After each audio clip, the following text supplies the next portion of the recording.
we have our cross-chain panel. So obviously, you know, there are a bunch of layer ones that exist in the blockchain space, and it's always a hotly contested conversation which chain you go with. And so today we thought we would bring them into a room. So we have Solana, ETH Foundation, Gnosis, MetaMask, and Bio Protocol all here to speak to you. I'll let everyone introduce themselves as they come on, I think. Perfect. And Clements will be your moderator. Hey everyone, good to see all of you again. I would like to ask to join me on the stage Dr. Friederike Ernst, Patricia Albertche, Theodor Beutel, and Marco de Rossi. All right. Please a round of applause. Yeah. Oh, there we go. I'm going to hand one of the mics already to you. Here we go. All right, I'll have the honor to introduce you to these amazing panelists that we're going to get the chance to interview today. And it's actually... After the presenter is turned off, please take right. back the USB receiver to avoid losing it. Damn, the AIs are taking over already. I feel very honored to present these panelists because it's insane what they have been up to in the past and how deeply interwoven they are with the DeSci space and also with the crypto space. So first, Dr. Friederike Ernst, thanks so much for joining us. You're a studied physicist, as far as I understand, with work on low-dimensional complex quantum systems, and afterwards co-founded Gnosis, which was one of the big drivers in the crypto ecosystem, building or launching something like Safe, CowSwap, and obviously Gnosis Chains. So thanks so much for joining us. And you're also hosting a podcast, the Epicenter podcast, right? So thanks. Patricia Albertche, leading the Solana Germany super team. The super team is basically bringing the smartest people in Solana together to build the ecosystem. Also, as far as I understand, here in Berlin, they have the V3 hub that they're usually on Fridays taking over. So if you're around, make sure to visit them there. And in the past, she also founded Parket Ventures and worked with the European Commission as a contractor to evaluate startup ideas and distribute funding. So if you have great startup ideas, make sure to speak to her as well. Theodor Beutel, thanks so much also to joining the stage. Currently leading at the Ethereum Foundation free open source software development and coordinating pandemic research as well as incubating public goods infrastructure. In the past, he has worked with VitaDAO as well as with the Safe team, and it's very impressive to have someone who's been continuously researching decentralized decision-making in DAOs with us here, which will probably give us a good feeling for like what works and what doesn't in DAOs. And lastly, Marco de Rossi, last but not least, thank you so much for joining us. You're an expert in AI, leading it at MetaMask as Director of Product. And previously, you founded HAL-XYZ that was acquired by Consensus in 2023. And that is now the backbone of the automation and data infrastructure that Consensus and MetaMask is using. And also as someone who deeply cares about education, you've been for 20 years helping Italy with innovative schooling and education projects with your project WeSchool. So big rounds of applause. These are amazing people. And we're going to jump in straight.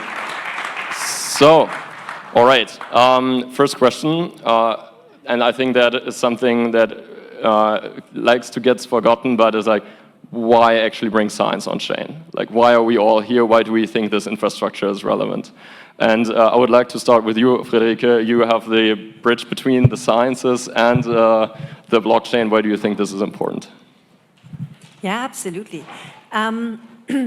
So if you look at scientists, by and large, they are a really idealistic bunch, right? They're not in it for the bucks. They're kind of in it because they want to contribute to humanity in some sense.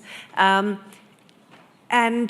I think what translates really poorly is the level of incentive for humanity as a whole to the level of incentive of the individual scientists. So kind of in principle, kind of if you had an ideally designed system, whatever kind of the scientist is incentivized to do should be good for society as a large. And kind of what we actually see is that it's a really cumbersome, clunky system that often has huge misalignments between what's good for each individual scientist and what's actually good for society as a whole. And I think kind of taking parts of this stack with these awesome people that are already out there and kind of allowing them to coordinate better and to kind of, in some sense, add up to more than they currently add up to, I think that's already unlocking almost all of the benefit that you can have in decentralized science. Yeah, and this is a little bit where also the role of DAOs come into play, where it's about trying to spread incentives for the ones who are contributing to things.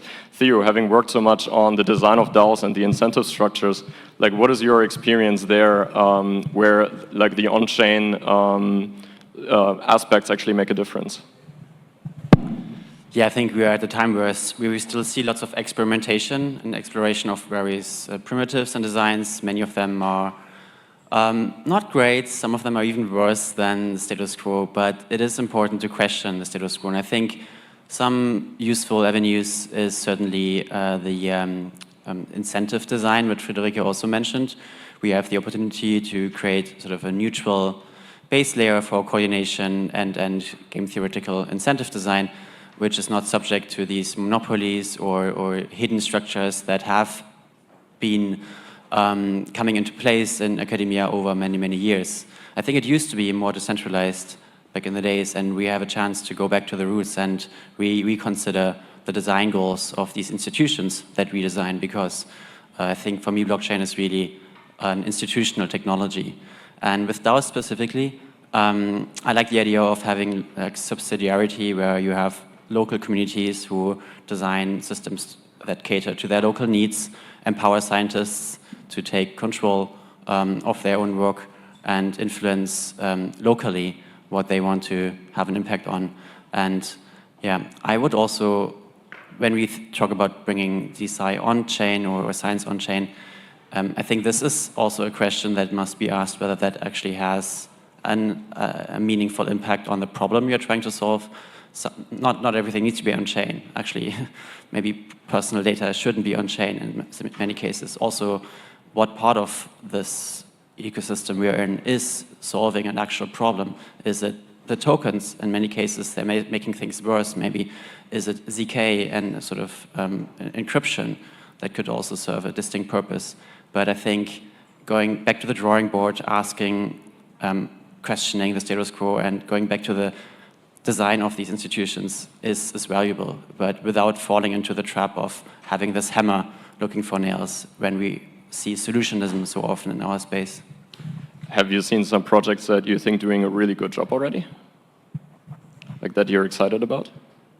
I mean, I think one obvious example is a couple of DAOs in the bio ecosystem that seem to have found a target audience that has been underrepresented, underserved so far.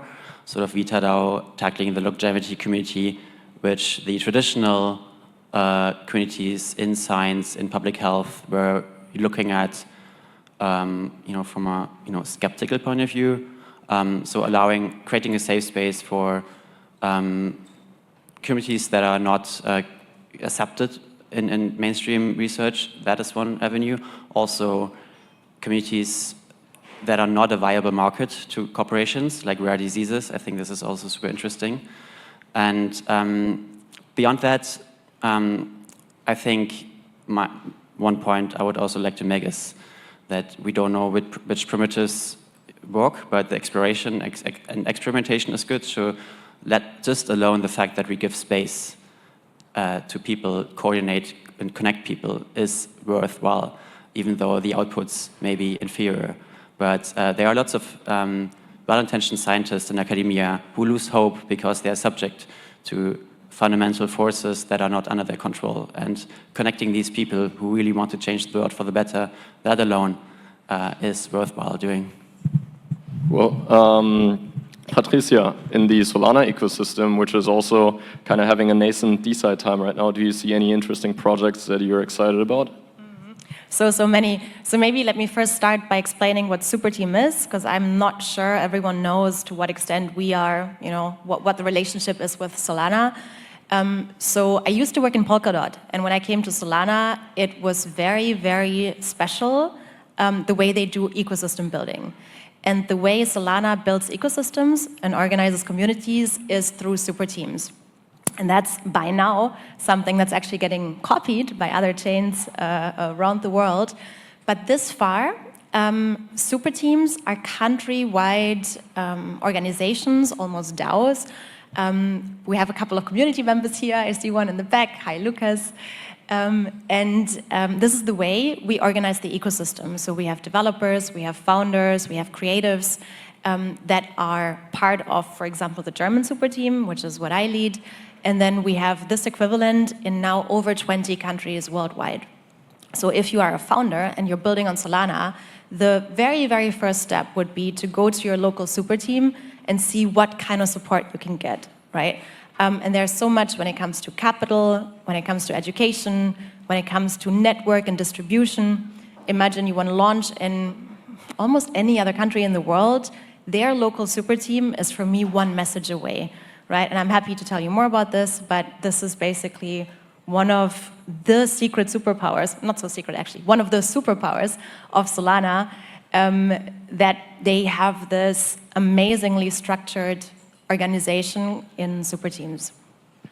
Maybe to linger on this point a little bit, what could DAOs learn from this structure? If they wanted to replicate being like a knowledge center in a certain space, like how should they structure themselves? DAOs, you ask, so I am very, very skeptical towards DAOs, but maybe also because some of the experiences I had are rocky at best, right? So for example, the DAO that I know in Polkadot, the governance works in a way so that your voting rights are proportionate to the amount of tokens you hold, right? So not every vote is equal. And I'm no expert in, governance systems, but this is quite difficult because we saw so many proposals getting aid or getting accepted because 2 whales were saying yes. So Solana is differently organized. We have one core team that is quite well-versed in whatever local geography or local topic we are working in. And I do believe that this helps you take certain decisions more effectively and quicker. But again, DAO, I'm very, very happy to discuss and see what kind of advantages there also are versus a more centralized structure when it comes to, for example, supporting startups through acceleration programs. Thanks for elaborating. So I think you raised a good point, and that is the DAOs in like the last 5 to 10 years had some obvious pitfalls. And the question obviously were around organizing people, getting things done, as well as like informing everyone to have a good voice. One question obviously that's on top of everybody's mind, how might these structures change with AI? So Marco, now having worked so much in AI, how do you see organizations and also ecosystems that are more or less decentralized or working to be decentralized being influenced by these AI systems? So the fact that in 10 years, many researchers will be AIs acting as assistant researchers or lead researchers changes everything. And specifically, blockchains can help in, I think, 5 areas, 5 ways.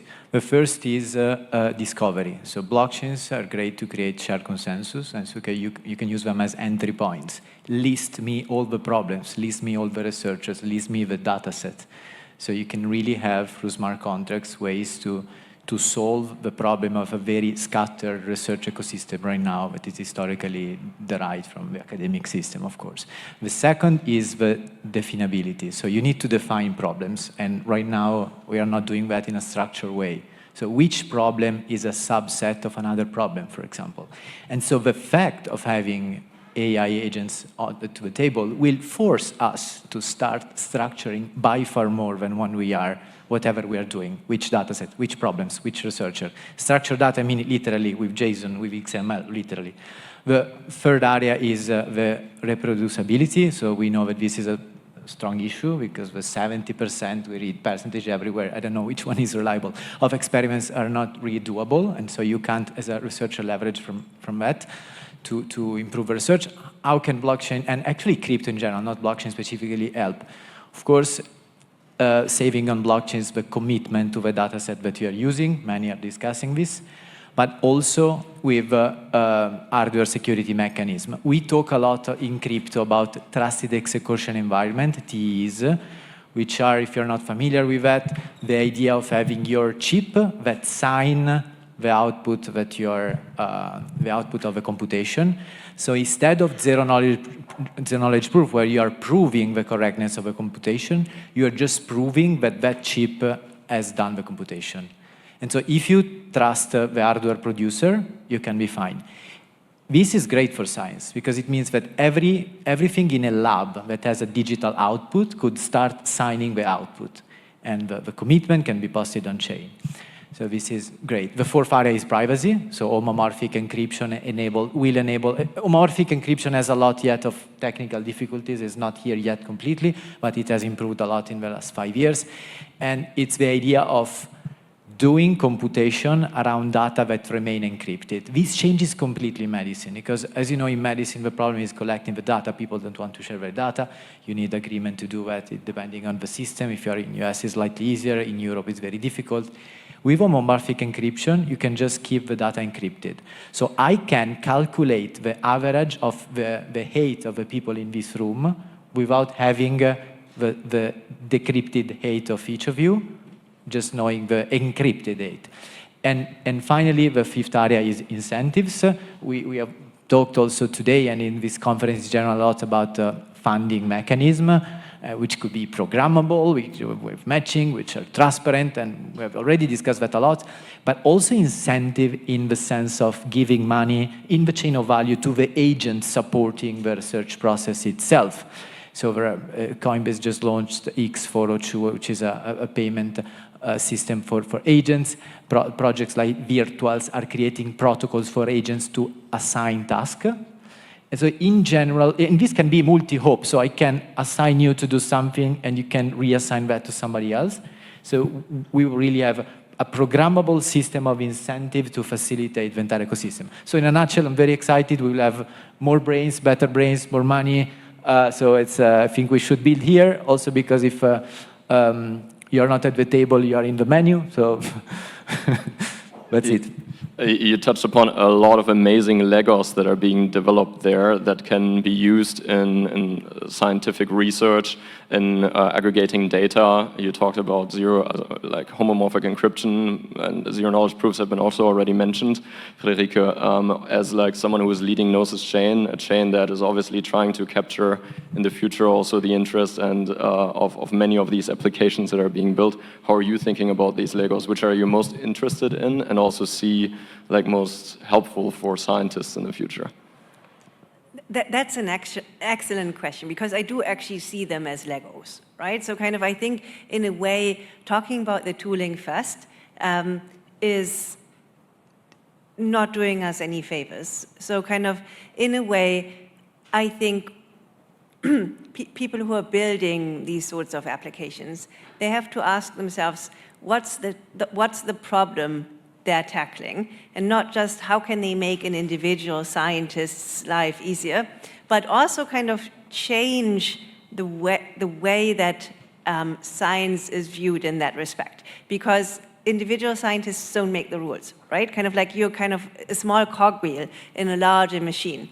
So kind of not only do you have to solve a tangible problem, so for instance, I mean, we can talk about any number of things, right? Kind of like how publishing works is broken, kind of we see the data reproducibility crisis, kind of barriers kind of to entry in science are humongous, and kind of like once you're out, you're out. And I think kind of like collecting more valuable brain time from different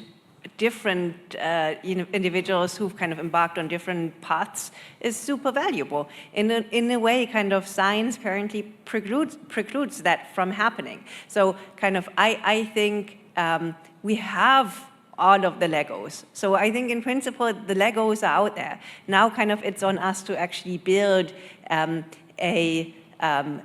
something that's usable and useful and can kind of shift the narrative. And I think kind of like we've talked about, we've kind of become complacent or lazy in some sense, in that we say like, oh, the user experience is not there yet and so on. But really it is. Kind of like in principle, kind of like the user experience can be there. If you know exactly what you want to build, you can build it, and you can build it such that, I'm not going to say your grandmother, but kind of like your non-crypto friends can use it. So I think sometimes what Theo said about kind of the hammer and the nail, I think this rings very true to me. So decentralization in itself is not a virtue, right? Kind of like things are not inherently better because they're decentralized. So kind of like you have to think about what's the actual tangible problem that people have, solve it, and solve it in a way that kind of allows a movement within science. So you touched upon there a very important topic, and that is like, what problem are we actually trying to solve, right? And we heard already about from amazing DAO founders here that are trying to solve these many different rare diseases, and create like increase in life quality for a lot of these people. And from the L1 perspective, which is really a tooling and therefore a Legos perspective, a question is often that I'm asking myself, what are the things that would enable these teams to be more efficient, faster? Is it like a better user journey on contributing data? Where should that data live? Who gets access to it, right? These are all tooling questions that I think the non-technical will always be asking themselves. And I feel like we're not there yet from the tech stack, but I'm happy to be taught otherwise. Yeah. Yeah. So I think kind of like that's the thing that kind of like we've been telling ourselves kind of like for the longest time. Kind of like why hasn't this kind of garnered traction yet? It's because the user experience is not there yet, but it is. So kind of like we can abstract away the seed phrases. We can make everything fully self-custodial without you actually having to hold any seed phrases. Kind of like in principle we can do that. I think kind of like if you look at the kind of problems that we can solve with decentralized infrastructure, for me, they cluster in 3 areas. So kind of the first one is funding. And I think kind of like decentralized science has actually tackled that pretty well. So we've seen that you can raise money for things that in traditional science are extremely difficult to raise for. So VitaDAO is a very good example here. Mm-hmm. And then but I mean, in principle, that's a very simple use case, right? Kind of like, it's kind of like money here. And then the second use case is kind of like decentralized collaboration. That's a really tough nut to crack. So I think kind of like doing things on decentralized infrastructure. So kind of like, why do you want to do it in decentralized infrastructure? Because kind of like something that doesn't belong to anyone in particular kind of belongs to everyone, right? Kind of that's the promise behind decentralized infrastructure, kind of like not having this sort of platform risk that often you have. And I think this applies to publishing, this applies to kind of how clinical trials are set up, and kind of like how you can kind of integrate outside researchers into your trials. This applies to kind of simple collaboration tools. So things like Google Docs or Fileverse, for instance, is a fantastic example of this. And then the third area is kind of data. So kind of data storage, data provenance, data integrity, and kind of that's kind of the third cluster where I see kind of decentralized platforms excel. And I think kind of trying to solve everything at once, that's not going to happen. So kind of I think kind of like burrow down into one problem that you're trying to fix and try to fix that particular problem. And I think that's kind of, yeah. Maybe can I add to this? Just because I think all of you have touched on it by now. Do you guys know Archeum? So Archeum, the startup, or I think now they've raised a 15 million Series A from Munich. Does anyone work with them or have encountered them? So in essence, they are building privacy solutions for blockchain. They're building this encrypted supercomputer. And I think a lot of the problems with encryption, with privacy, with data sharing that are so prevalent could be made redundant once they go on mainnet, right, which will be this year. So it's still a public blockchain, it's not a permission environment, but with the full benefits of total privacy. And super interesting for finance, but then of course also for data, for patient data, research data, data sharing across hospitals, etc. So I think that's definitely something to look out for. Amazing, definitely looking into this. We're getting up on time. I would like to actually, with all of you, maybe spend 20, 30 seconds to highlight, looking forward, looking into the future. Where would you like basically blockchains and DeSci to evolve to? What are you excited about in the future? What would you like to see? Maybe a use case that you have in mind that if that's where we're getting to, that would be amazing to see, or maybe just a piece of advice for everyone here, what they should keep in mind building the future. Yeah, I guess I would advise anyone to question the status quo. The things you see in DeSci today are by far not best practices at all. And we need to get better at questioning mistakes from the past and learning from them. Because what we're trying to do is a Herculean task, like reinventing science. This is not done in like a day or even in 10 years. So don't take anything for granted, question everything. And I think at the Ethereum Foundation, we need to do a better job at enabling others to build on solutions. We try to steward the values, provide infrastructure that is actually decentralized, that is actually resilient, censorship resistant, and has all these properties that we really want to optimize for, which are really hard to solve. But we'll provide these Lego blocks so that builders on top can use them and rely on these characteristics and can build their startup or business on these foundations that are actually solving the problems we see in today's world, rather than replicating solutions that just replicate the same problems. So yeah, come to me if you want to learn more. Mine is easy. I would love to see Europe stronger on the map when it comes to capital, which will in turn, help founders stay here. I'd love to see founders, not only corporate, but stay in Europe and just have a stronger innovation landscape here.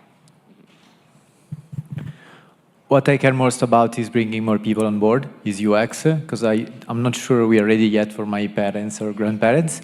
Last spring, with proto-dunk sharding, we made Ethereum and L1's scalable, just 1 cent per transaction for 2 blobs. That was great. Recently, Fan2Vector upgrade and 7702. We have account abstraction also on the accounts that we have right now. What does it mean for my father? It means clickless signing, gas abstraction, and gas sponsorship. And there is a lot to do, and AI is really here also to enable interaction with blockchains in a natural language, which is great. So this is what I'm really excited about. I really want to have 1 billion people on chain. Yeah, so I think I'll double down on know what you're using decentralization for and what it gains, basically what it gains for you in your use case. So kind of don't blindly build on some chain because it's cool and kind of like it's a blockchain. It's just building on chain is harder than building on AWS by very long stretch. So kind of like making sure kind of like you know what you're using, kind of the level of decentralization for, and why it's necessary. Thank you so much. All right, everyone, big rounds of applause for our 4 panelists. Thank you.